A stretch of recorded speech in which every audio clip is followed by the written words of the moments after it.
Bonjour et bienvenue sur cette nouvelle vidéo où je vais vous présenter une recette pour un élixir Suro Calendula qui est destiné à booster votre organisme et à lutter contre les refroidissements l'hiver. Alors dans cette recette, on va utiliser un alcool pour extraire les principes actifs des plantes et aussi du miel pour adoucir l'élixir. Au niveau des ingrédients, donc on va trouver bien sûr le sureau. On va le trouver sous deux formes. La première sous forme de baies séchées de sureau. Ces baies ont un pouvoir anti-inflammatoire et antiviral assez prononcé.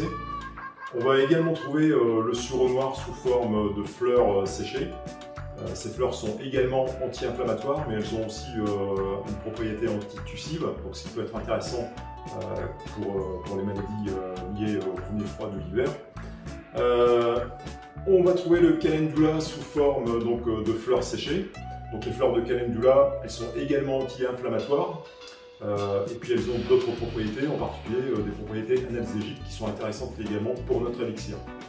On va ajouter donc à tout ça une petite cuillère de gingembre frais qu'on a préalablement râpé.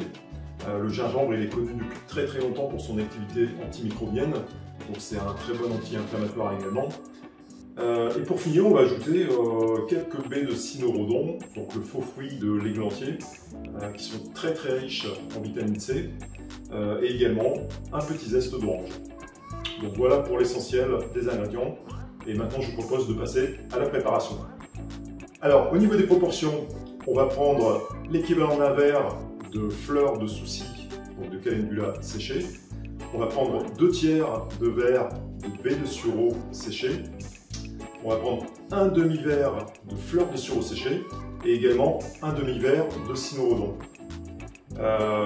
Voilà, donc c'est les quantités approximatives. Ce qui est important après, c'est que quand vous allez tout mettre dans le récipient, l'ensemble des plantes soit bien recouverte par l'alcool que vous allez ajouter.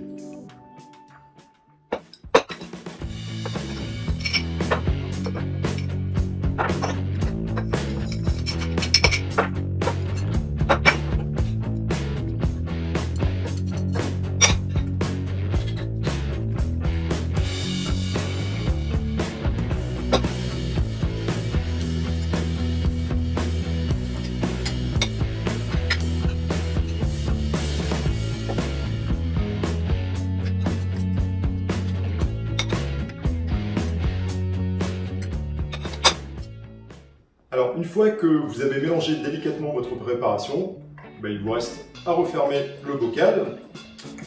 Alors, prévoyez également une petite étiquette pour noter le nom de cette préparation si vous en avez plusieurs, et également la date à laquelle vous l'avez préparé.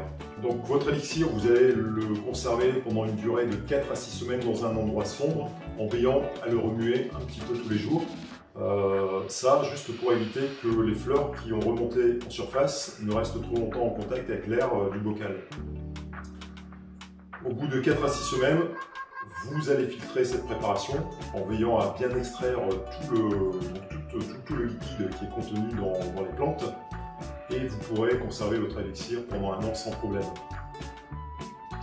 En termes d'utilisation, si vous repérez les premiers signes d'une infection, prenez 2 à 3 cuillères à café plusieurs fois par jour pour renforcer votre organisme. Bien, écoutez, j'espère que cette recette vous a plu. Si c'est le cas, n'hésitez pas à la partager. N'hésitez pas non plus à vous rendre sur le site herbagea.com où vous trouverez d'autres idées de recettes à base de plantes sauvages. Merci et à bientôt.